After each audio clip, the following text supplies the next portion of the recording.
nhau chia sẻ niềm vui và kết nối cùng với LG.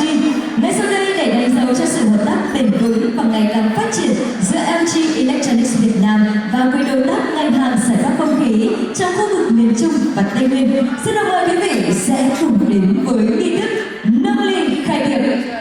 Ladies and gentlemen, right now, to celebrate the strong partnership between LG Electronics Vietnam and our valued partners in the air solutions sector, we now welcome you to the toasting ceremony.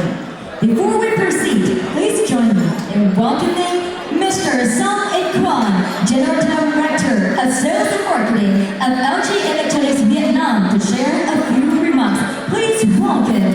But